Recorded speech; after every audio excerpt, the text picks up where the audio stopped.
Before we get started, this is not to bash the person who made the video I'm responding to. This guy's terrible, he's a jerk, LOLXD, right? Nah, that's not what this is for. I'm just saying that your video has some flaws and, but if you liked it, that's fine. I won't take that away from you, but I still think that there is a lot wrong with it. But anyway, I was scrolling around YouTube the other day, and of course Sonic Forces is coming out soon, so I want to hear people's opinions on it. And there's this video called Sonic Forces is bad! Seriously, bad is in all caps. But it's by Retrocade. But the thumbnail says Sonic Forces is objectively bad. We'll get to what's wrong with that title later. But anyway, let's get started. I will be watching it and pausing it to analyze it. So, let's do this. I'm just gonna kind of admit I did criticize the game a bit harshly in my last video. You know what? It's good that you're admitting that. Kudos to you. In fact, I made the same mistake.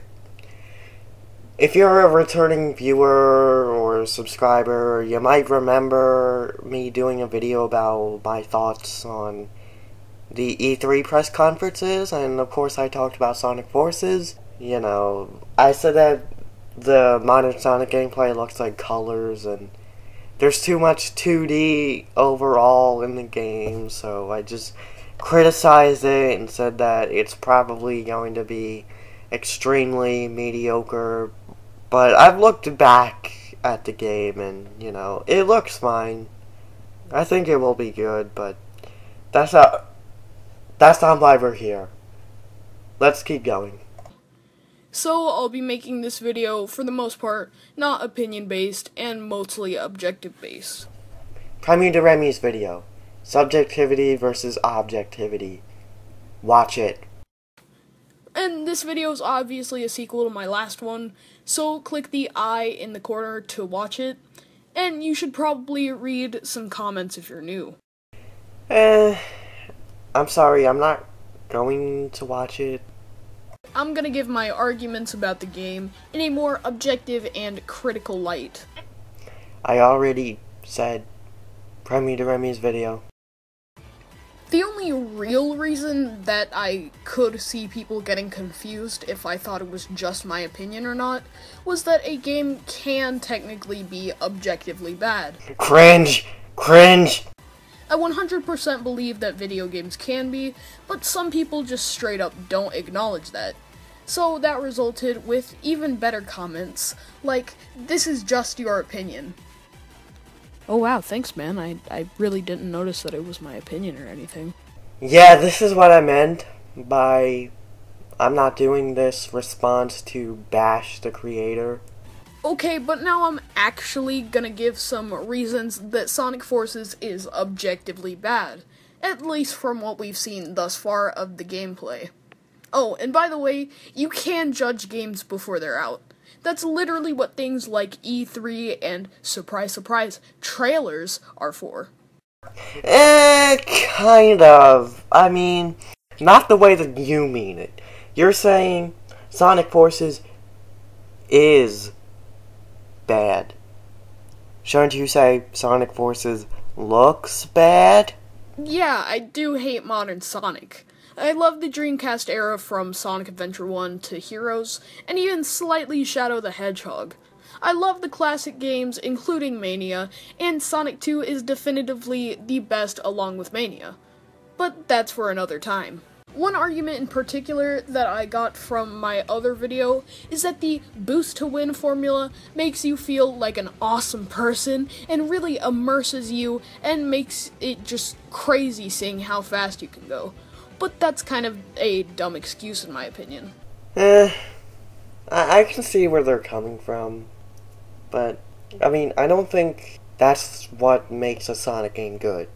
Going fast all the time. The level design needs to be good and designed around your speed set or other abilities. Firstly, that's literally what Supersonic is supposed to do, or what it should be used for. When you're Supersonic, it's the opportunity to go blindly fast and kill all these enemies. Supersonic is in Colors and Generations. I mean, sure, he was kind of trashy in Generations. You know, that's my opinion. But I thought Supersonic was awesome in Colors. Supersonic is still only reserved for boss fights, which kinda defeats the purpose of you having to collect Chaos Emeralds for a better ending, a special form, and an extra boss fight. Again, he was in Colors and Generations during normal levels. And Lost World too! With the boost to win thing though, it just makes you needlessly powerful. I want to bring up a quote from Nintendo's E3 presentation here. If it's not fun, why bother? Now, I personally think that Sega is better at running a company and interacting with their fans than them, but honestly, Nintendo typically has stellar and hit games. So if you take video game advice from someone, it should be them. So when you have these extremely basic controls of continuously boosting and stringing together attacks by pressing A in order to replenish that boost, it creates a disconnect between the player and the game. That doesn't make a game fun. That makes a game simple and rewarding. There's a clear difference. By nature, us as humans are born with needs such as challenge and competition.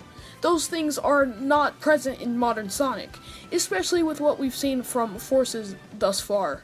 Well, I don't know. I mean, 3D Sonic has always been, like, running forward, collecting rings, jump here, and, you know, so on and so forth.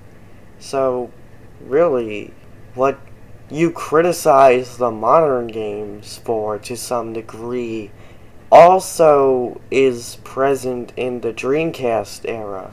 Sonic is broken, and he will never be fixed. Broken and never will be fixed. Okay, that's taking it a bit far. Will never be fixed? Well, what if they did another Sonic Adventure style game? And maybe you'll end up enjoying that. We have 4 different pillars of Sonic, just for the 3D games. We have the spin-off of Boom, which some people genuinely liked, but even that split into 2 different parts, which are the 2D Boom games, and the 3D one, where most people hated it. You do have a point, but Boom is like a spin-off, so it shouldn't hurt the franchise overall. Like, a spin-off should not ruin a franchise. Then there's the OG, which is the adventure style. It started with adventure and ended with Shadow the Hedgehog. I mean, Sonic 06 uses that adventure type of gameplay. I'm not calling it Adventure 3 or anything, but it fits into the modern era because it's like an adventure game for the modern crowd. Then the final one, and other tied for the most expanded upon, is the boost. It's been present from Sonic Unleashed in 3D games. Just really felt the urge to say specifically that Boost was introduced in the 3D games with Sonic Unleashed, and was introduced in general with Sonic Rush. I know I had some people point that out to me last time. Actually, you're kind of wrong. The boost was technically introduced in Sonic Heroes with the special stages. That's a 3D game. Now, look at this. We have 4, technically 5 different branches of 3D Sonic, and that's why Sonic is broken. And if it's going to be fixed, it needs either a reboot or needs to stick to one style and one style only. Look, if you were to stick to one style for the entire career, it would get boring. because you would know what to expect. It's just like a new 3D Sonic game would be announced, and like, let's pretend that every Sonic game, every 3D Sonic game uses the boost. So, you know, you'll just be like, let me guess, it's gonna have the boost thing, and we're gonna have something on the side, blah blah blah, same thing. You know, that's why there are different gameplay styles of Sonic, and why the formula keeps changing. You don't want this to end up like Call of Duty. Like, you know, we got Sonic Heroes, Shadow the Hedgehog, Sonic Unleashed. You know, they all have something different to offer. Classic Sonic is the most ridiculous thing to put in this game. I know most have said this, but we just got Sonic Mania. We absolutely don't need at all the classic gameplay. Having reimagined classics and classic gameplay is exactly what Mania just did. It's already been done in a full game with some original zones. This is pointless and is just a lazy way of doing less work. They have an excuse.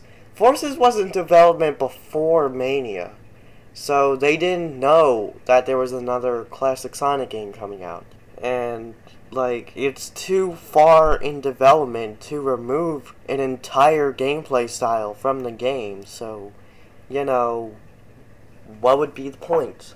Plus, Mania looks like it is a prequel to Forces, so, I mean, this is technically Generations 2 or Colors 3, depending on how you look at it. It's for the people who like Generations and Colors. It's a combination of all those games, so yeah, Classic Sonic, it makes sense to have Classic Sonic and Forces either way. And to be honest, I don't care how much Classic Sonic is getting thrown at my face. I just want it to be fun. If it isn't fun, then I'm going to get tired of it. Designing 2D levels and gameplay is easier than designing and creating 3D. Which perfectly segues into my next criticism. Stop putting 2D into modern Sonic.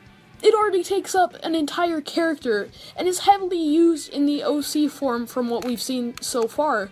So modern Sonic, the 3D Sonic that was created to be in 3D, shouldn't be in 2D at all. I will agree with you there, but I think that they did this because, you know, oh, 06 sucked. So, you know, they put the 2D sections to shut people up who say that Sonic can't work in 3D. So here we are. I'm done talking about what's wrong with the video. And yeah, it's not the worst thing in the world. Trust me, there are much worse videos out there. Like, Nintendo liked Sonic Forces as bad as we all feared video. That was way worse than this, in my opinion. But yeah, that's basically all I gotta say. So yeah, see ya.